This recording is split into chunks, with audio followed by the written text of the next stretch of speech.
സുഗമോദേവി സീരിയലിൻ്റെ പുതിയൊരു എപ്പിസോഡിലേക്ക് എല്ലാവർക്കും സ്വാഗതം. അങ്ങനെ നമ്മളുടെ മുരളിയാണെങ്കിൽ ദേവികയ്ക്ക് താക്കോല് തിരികെ കൊടുത്തിട്ട് ഞാൻ ഇനി നാളെ മുതൽ ജോലിക്ക് വരുന്നില്ല എന്ന് പറയുമ്പം ദേവിക പറയുന്നുണ്ട് ജോലിക്ക് വരുന്നോ ഇല്ലയോ എന്നുള്ളത് മുരളിയേട്ടൻ്റെ തീരുമാനമാണ്. പക്ഷേ എന്തിനാ ജോലി വേണ്ടാന്ന് വെക്കണേന്നുള്ള കാര്യം എന്നോട് തുറന്ന് പറയണം, അല്ലാതെ ഞാൻ സമ്മതിക്കില്ല എന്ന് പറയുമ്പം അത് കേട്ടിട്ട് ശാരികയും പറയുന്നുണ്ട് അത് ചേച്ചി പറഞ്ഞത് നേരെ, മുരളിയേട്ടൻ ഇവിടുത്തെ ആളല്ലേ, അപ്പോൾ എന്തുകൊണ്ടാണ് മുരളിയേട്ടൻ ജോലി വേണ്ടാന്ന് വെക്കണേന്ന് ഞങ്ങൾ അറിയണ്ടേന്ന് ചോദിക്കുമ്പോൾ അത് ഞാൻ ഇവിടുത്തെ ആളായതുകൊണ്ട് തന്നെയാണ് ജോലി വേണ്ടാന്ന് വെക്കണേ.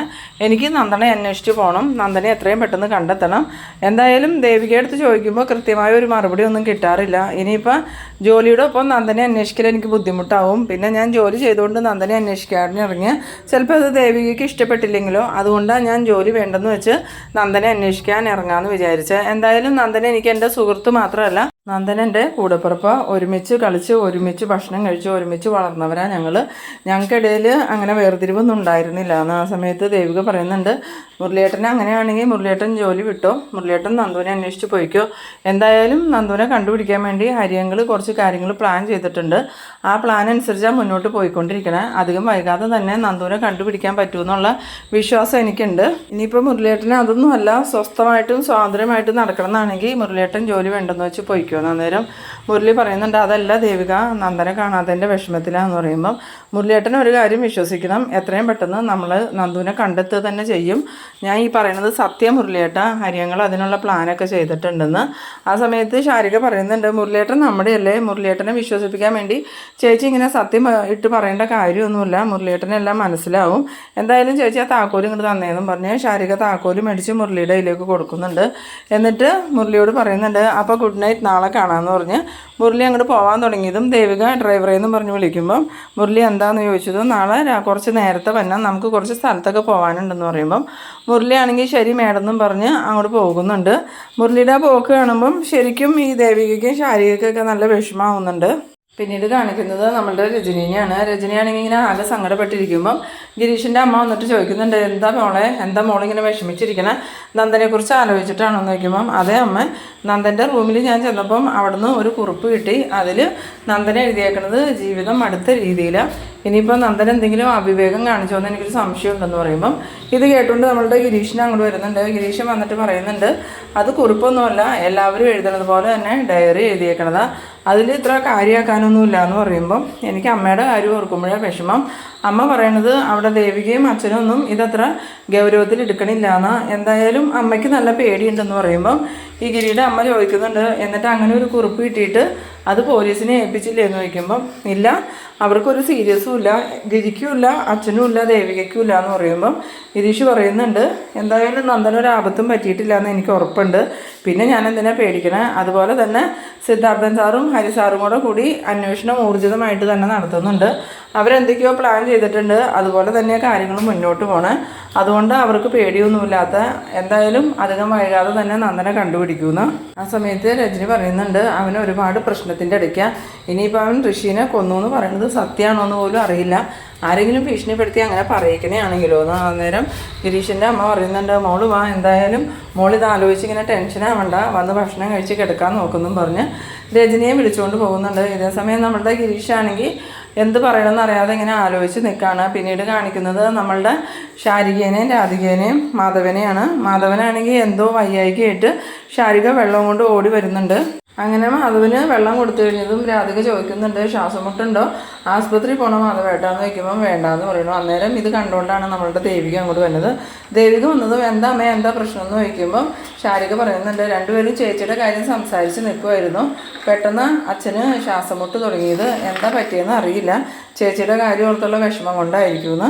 ആ സമയത്ത് മാധവൻ ശ്വാസം എടുക്കാൻ ബുദ്ധിമുട്ടുള്ള സമയത്ത് ശാരിക പറയുന്നുണ്ട് അച്ഛനോട് ഞാൻ പറഞ്ഞതാ ഒന്നും ആലോചിക്കണ്ടെന്ന്, പക്ഷേ ഏത് നേരം അച്ഛന് ചേച്ചിയുടെയും ചേട്ടൻ്റെയും വിചാരം മാത്രമേ ഉള്ളൂ, ദേവിക മോള് നന്ദൻ മോൻ എന്നും പറഞ്ഞ് എപ്പോഴും സങ്കടം അതിൻ്റെ ആയിരിക്കുമെന്ന് പറയുമ്പോൾ മാധവൻ പറയുന്നുണ്ട് നിൻ്റെ കാര്യം ഓർത്തിട്ട് ഒരു സമാധാനമില്ല, അതുകൊണ്ടായിരിക്കും ഇപ്പോൾ എനിക്കിങ്ങനെ ബുദ്ധിമുട്ട് വന്നത്, എന്തായാലും ശ്വാസം മുട്ടുള്ളതല്ലേ, നീ വിഷമിക്കേണ്ട, സമാധാനമായിട്ടിരിക്കുന്ന. ആ സമയത്ത് വീണ്ടും മാധവൻ ശ്വാസം മുട്ട് കാണിക്കുമ്പോൾ ദേവിക പറയുന്നുണ്ട്, അമ്മേ മരുന്നുണ്ടെങ്കിൽ കൊടുക്ക്. അച്ഛനൊന്നും ഓർത്ത് ടെൻഷനാവണ്ട, എത്രയും പെട്ടെന്ന് നന്ദുവിനെ കണ്ടുപിടിക്കും. അതിനുള്ള എല്ലാ ഏർപ്പാടും അച്ഛനും ഹരിയങ്ങളും കൂടി ചെയ്യുന്നുണ്ട്. അച്ഛൻ ഇനി അതോർത്തൊന്നും ടെൻഷനാവണ്ട, എൻ്റെ കാര്യത്തിൽ ഒരു പ്രശ്നം ഉണ്ടാവില്ല അച്ഛാന്ന്.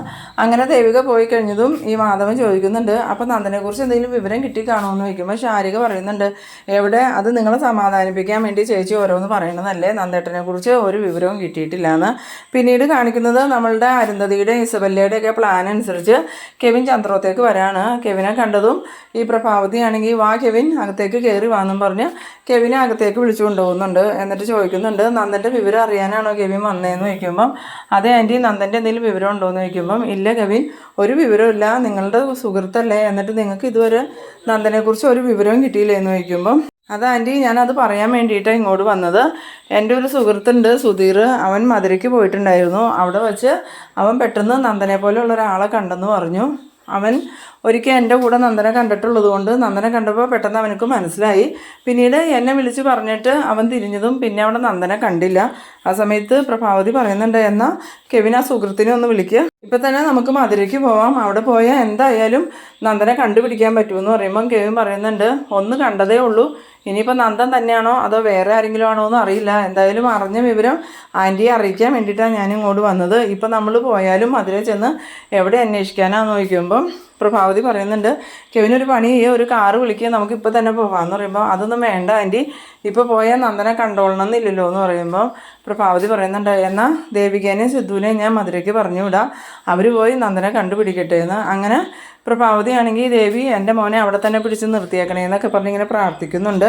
ആ സമയത്ത് നമ്മളുടെ കെവിനാണെങ്കിൽ കെവിൻ്റെ പ്ലാൻ വിജയിച്ചതുപോലെ തന്നെ ഇങ്ങനെ മുഖത്തൊരു ക്രൂര ഭാവമായിട്ട് നിൽക്കുന്നുണ്ട്. പിന്നീട് പ്രഭാവതി മധുരയ്ക്ക് അന്വേഷിക്കാൻ പോകണമെന്നുള്ള കാര്യം പറഞ്ഞതും ഈ കെവിന് ആകെ കൺഫ്യൂഷൻ ആവുന്നുണ്ട്. എന്നിട്ട് പറയുന്നുണ്ട്, വേണ്ട ആൻറ്റി, എന്തായാലും എനിക്ക് വേറൊരു സംശയമുണ്ട്. നന്ദൻ ഡിപ്രഷനായിട്ടിരുന്ന ആ ഒരു സമയത്ത് നന്ദൻ എപ്പോഴും മരണത്തെക്കുറിച്ചൊക്കെ പറയുമായിരുന്നു. ഇനിയിപ്പോൾ നന്ദൻ അങ്ങനെ എന്തെങ്കിലും ചെയ്തു കാണോ എന്ന് ചോദിക്കുമ്പോൾ പ്രഭാവതി ആണെങ്കിൽ ഭയങ്കര കരച്ചിലും ഇതായിട്ട് ചോദിക്കുന്നുണ്ട്, അങ്ങനെ ആത്മഹത്യയെക്കുറിച്ചൊക്കെ നന്ദൻ പറഞ്ഞിട്ടുണ്ടോ കെവിനെന്ന് ചോദിക്കുമ്പം, അങ്ങനെയല്ല ആൻറ്റി, അങ്ങനെ ചില കാര്യങ്ങളൊക്കെ പറഞ്ഞിട്ടുണ്ട്, ഇനിയിപ്പോൾ അവനക്ക് ജീവിതം അടുത്തു എന്ന് തോന്നി അവൻ എന്തെങ്കിലും ചെയ്യാൻ സാധ്യതയുണ്ടല്ലോ ആൻറ്റി എന്ന് പറയുമ്പോൾ ഈ പ്രഭാവതി ആണെങ്കിൽ ആകെ പേടിക്കുന്നുണ്ട്. അപ്പോൾ പ്രഭാവതിയുടെ ആ ഭാവങ്ങളൊക്കെ കാണുമ്പോൾ കെവിന് മനസ്സിലാവുന്നുണ്ട് ഈ പ്രഭാവതിയുടെ അറിവോടുകൂടി നന്ദനെ ഇവർ എവിടെയും ഒളിപ്പിച്ചിട്ടൊന്നുമില്ലാന്ന്. അങ്ങനെ കെവിൻ പ്രഭാവതിയെ ആശ്വസിപ്പിക്കാനായിട്ട് പറയുന്നുണ്ട്, അങ്ങനെയൊന്നും സംഭവിക്കുമെന്നല്ല ആൻറ്റി പറഞ്ഞത്, ഒരു സാധ്യത പറഞ്ഞതാണ്, എന്തായാലും ദേവികയും സിദ്ധാർത്ഥനങ്ങളും വിചാരിച്ചാൽ നന്ദനെ എത്രയും പെട്ടെന്ന് കണ്ടെത്താൻ പറ്റുമെന്ന്. സമയത്ത് പ്രഭാവതി ആണെങ്കിൽ ആകെ സങ്കടപ്പെട്ട് നിൽക്കണാണുമ്പം കെവിന് മനസ്സിലാവുന്നുണ്ട് പ്രഭാവതി നന്ദനെ എവിടെയാണെന്നൊന്നും അറിഞ്ഞിട്ടില്ല എന്ന്. അങ്ങനെ കെവിൻ പിന്നീട് പറയുന്നുണ്ട്, എന്തായാലും ഞാനിത് പറയാൻ വേണ്ടിയിട്ട് വന്നതാണ് ആൻറ്റി, ഞാൻ പോട്ടെ, ഇനിയിപ്പോൾ ദേവികയോ സിദ്ധാർത്ഥനങ്ങളോ കണ്ടു കഴിഞ്ഞാൽ അവർക്ക് ഇഷ്ടാവില്ല. അന്ന് തന്നെ അവർ എല്ലാവരും ചേർന്നല്ലേ ഇസബല്ലയെ ഇവിടുന്ന് അപമാനിച്ച് ഇറക്കി വിട്ട്, ഞാൻ പോട്ടെ ആൻറ്റി എന്നും പറഞ്ഞുകൊണ്ട് കെവിൻ പോകുന്നുണ്ട്. പിന്നീട് കാണിക്കുന്നത് നമ്മളുടെ പ്രഭാവതി ആണെങ്കിൽ സിദ്ധാർത്ഥനോട് കെവിൻ വന്ന് പറഞ്ഞ കാര്യങ്ങളൊക്കെ പറയുമ്പം സിദ്ധാർത്ഥൻ ചോദിക്കുന്നുണ്ട്, തനിക്കങ്ങനെ നന്ദനെ ആത്മഹത്യ ചെയ്യുമെന്ന് തോന്നുന്നുണ്ടോ എന്ന് ചോദിക്കുമ്പോൾ, എന്താ സിദ്ധു ഇങ്ങനെയൊക്കെ പറയണത്, നന്ദൻ്റെ മരണത്തെക്കുറിച്ച് പോലും സിദ്ധു നിസ്സാരമായിട്ടാണ് പറയണത്, സിദ്ധുവിന് നന്ദൻ മരിച്ചാലും പ്രശ്നമില്ല എന്നാണോ പറയണേന്ന് ചോദിക്കുമ്പോൾ, താൻ എന്തൊക്കെയാണ് പ്രഭ ഈ പറയണത്, ഞാൻ അങ്ങനെയൊന്നും ഉദ്ദേശിച്ചിട്ടില്ല, എന്തായാലും നന്ദനെ ആത്മഹത്യ ചെയ്യുമെന്നൊന്നും എനിക്ക് തോന്നണില്ല, എന്തായാലും താൻ ധൈര്യമായിട്ടിരിക്കുക, ഹരിയേട്ടനൊരു കാര്യം ഏറ്റിട്ടുണ്ടെങ്കിൽ അത് ഏറ്റതുപോലെ തന്നെ നടത്തും, ഇനി അതിനൊരു മാറ്റം ഉണ്ടാവില്ല, 1-2 ദിവസവും കൂടി ക്ഷമിച്ചാൽ മതിയെന്ന് ഹരിയേട്ടൻ പറഞ്ഞതല്ലേ, പിന്നെ എന്തിനാ താൻ എപ്പോഴും അത് തന്നെ പറഞ്ഞുകൊണ്ടിരിക്കണേന്ന് ചോദിക്കുമ്പം പ്രഭാവതി പറയുന്നുണ്ട്, എന്താ സിദ്ധു, നമ്മുടെ മോനെയല്ലേ കാണാതായേക്കണേ, അതിൻ്റെ ഒരു ടെൻഷനൊന്നും സിദ്ധുവിനില്ലല്ലോ എന്ന് പറയുമ്പം ഇത് കേട്ടിട്ട് സിദ്ധാർത്ഥനാണെങ്കിൽ ഭയങ്കര ദേഷ്യം വരുന്നുണ്ട്. സിദ്ധാർത്ഥൻ പറയുന്നുണ്ട്, പ്രഭ താനൊന്ന് വെറുതെ ഇരിക്കുക, ഇങ്ങനെ ഓരോന്ന് പറഞ്ഞ് എന്നെ ടെൻഷനാക്കാതെയെന്ന്. പിന്നീട് കാണിക്കുന്നത് നമ്മളുടെ ശാരികേനെയും ദേവികേനെയാണ്. ശാരികയുടെ അടുത്ത് ദേവിക പറയുന്നുണ്ട്, ശാരി എനിക്ക് അത്യാവശ്യമായിട്ടൊന്ന് പുറത്ത് പോകണം, എന്താ ചേച്ചി എന്തെങ്കിലും പ്രശ്നമുണ്ടോ എന്ന് ചോദിക്കുമ്പം, പ്രശ്നങ്ങൾ ഒരേ ദിവസം ചെല്ലുന്നതോറും രൂക്ഷമായിക്കൊണ്ടിരിക്കുക, എത്രയും പെട്ടെന്ന് അതിനൊരു പ്രതിവിധി കണ്ടെത്തണം, അല്ലെങ്കിൽ കാര്യങ്ങൾ നമ്മളുടെ കൈ വിട്ടു പോകും. അമ്മയാണെങ്കിൽ അവിടെ ആകെ ടെൻഷനിലാണ്. ആ സമയത്ത് ശാരിക പറയുന്നുണ്ട്, എന്ത് പറ്റി ചേച്ചി, നന്ദേട്ടനെ കുറിച്ച് പുതിയ വിവരം എന്തെങ്കിലും കിട്ടിയോ എന്ന് ചോദിക്കുമ്പം, ഇല്ല ശാരി, ഒന്നും കിട്ടിയില്ല, പക്ഷെ അധികം വൈകാതെ തന്നെ എന്തെങ്കിലും വിവരം കിട്ടുമെന്നാണ് ഞങ്ങളുടെ പ്രതീക്ഷ, എന്തായാലും എനിക്ക് 1-2 സ്ഥലത്ത് പോകാനുണ്ട്, ഞാൻ പോയിട്ട് വരാം, അമ്മയോട് നീ പറഞ്ഞു തരേന്നും പറഞ്ഞ് പോകാൻ നിൽക്കുമ്പോൾ രാധിക അങ്ങോട്ട് വരുന്നുണ്ട്. രാധിക വന്നതും നീ എവിടെ പോകാൻ മോളെ എന്ന് ചോദിക്കുമ്പം, അമ്മ എനിക്ക് അത്യാവശ്യമായിട്ട് പുറത്തൊന്ന് പോകണമെന്ന് പറയുമ്പോൾ, നന്ദനെക്കുറിച്ച് എന്തെങ്കിലും വിവരം കിട്ടിയിട്ടാണോ മോളെ എന്ന് ചോദിക്കുമ്പം, ഇല്ലമ്മേ നിലവിൽ വിവരമൊന്നുമില്ല, പക്ഷെ അധികം വൈകാതെ തന്നെ എന്തെങ്കിലും വിവരം വിവരം കിട്ടുമെന്ന് പറയുന്ന അന്നേരം ശാരിക പറയുന്നുണ്ട്, ചേച്ചി എന്തായാലും പോയിക്കോ, ഇനി അമ്മയുമായിട്ട് സംസാരിച്ചെന്ന് സമയം കളയണ്ടെന്ന് പറഞ്ഞതും ദേവിക എന്നാൽ ഞാൻ പോട്ടെ അമ്മേ, ശാരി ഞാൻ പോവാട്ടോ എന്നും പറഞ്ഞുകൊണ്ട് പോകുന്നുണ്ട്. പിന്നീട് കാണിക്കുന്നത് ഈ ദേവികയും മുരളിയും കൂടി കാറിൽ ഇങ്ങനെ പോകുമ്പോൾ മുരളി ചോദിക്കുന്നുണ്ട്, നമ്മളിപ്പോൾ എങ്ങോട്ടാണ് ദേവിക പോണേന്ന് ചോദിക്കുമ്പം അതൊക്കെ ഞാൻ പറയാം മുരളിയേട്ടാ, ആദ്യം ഞാൻ പറഞ്ഞ സ്ഥലത്തേക്ക് വണ്ടി പോട്ടെ, അവിടെ എത്തിയതിന് ശേഷം നമുക്ക് എങ്ങോട്ടാ പോകേണ്ടതെന്ന് തീരുമാനിക്കാം. എന്തായാലും മുരളിയേട്ടൻ വണ്ടി കുറച്ച് സ്പീഡിൽ തന്നെ വിട്ടോളാൻ. ആ സമയത്ത് മുരളി പറയുന്നുണ്ട്, ഇതിന് സ്പീഡിലൊന്നും പോകാൻ പറ്റില്ല ദേവിക എന്ന് പറയുമ്പം എന്തായാലും കുറച്ചും കൂടെ സ്പീഡിൽ വിട്ടോ, നമുക്ക് എത്രയും പെട്ടെന്ന് അവിടെ എത്തണം, ഇല്ലെങ്കിൽ കാര്യങ്ങൾ നമ്മുടെ കൈ വിട്ടു പോകും. ആ സമയത്ത് മുരളി പറയുന്നുണ്ട്, ഞാൻ വണ്ടി ഇപ്പോൾ പറപ്പിക്കാൻ പോവാം, ദേവിക പിടിച്ചിരുന്നു എന്നും പറഞ്ഞ് വണ്ടി സ്പീഡിൽ ഇങ്ങനെ ഓടിക്കുമ്പം ദേവിക ഇങ്ങനെ ആകാംക്ഷയോടുകൂടി നിൽക്കുന്ന ആ ഒരു സീനിലാണ് ഈ എപ്പിസോഡ് അവസാനിക്കുന്നത്. എന്തായാലും ദേവികയും മുരളി ഇപ്പോൾ പോകുന്നത് മിക്കവാറും നന്ദനെ താമസിപ്പിച്ചിരിക്കുന്ന ആ ഒരു സ്ഥലത്തേക്കായിരിക്കാം. ദേവികയുടെയും മുരളിയുടെയും ഗിരീഷിൻ്റെ ഒക്കെ പ്ലാനിലായിരിക്കും ഈ നന്ദനെ താമസിപ്പിച്ചിരിക്കുന്നത്. നന്ദന് കാവലിനായിട്ടായിരിക്കാം ദേവിക ചിലപ്പോൾ എസ്തപ്പാനെ വരുത്തിയിരിക്കുന്നത്. മിക്കവാറും എസ്തപ്പാൻ്റെ സംരക്ഷണത്തിന് തന്നെയായിരിക്കും നമ്മളുടെ നന്ദൻ ഇപ്പോൾ കഴിയണത്. അപ്പോൾ ഇനി വരുന്ന എപ്പിസോഡുകളിൽ എന്തായാലും അതൊക്കെ തന്നെയായിരിക്കും കാണിക്കണേ. അപ്പോൾ നിങ്ങളെൻ്റെ വീഡിയോ ആദ്യമായി കാണുന്നവരാണെങ്കിൽ ചാനലൊന്ന് സബ്സ്ക്രൈബ് ചെയ്യാനും എൻ്റെ വീഡിയോ നിങ്ങൾക്ക് ഇഷ്ടമായാൽ ലൈക്ക് ചെയ്യാനും ഷെയർ ചെയ്യാനും മറക്കരുത്. അപ്പോൾ ഇതുപോലെ ഇൻട്രസ്റ്റിംഗ് ആയിട്ടുള്ള അടുത്തൊരു എപ്പിസോഡുമായി നമുക്ക് വീണ്ടും കാണാം. അതുവരേക്കും ബൈ ബൈ.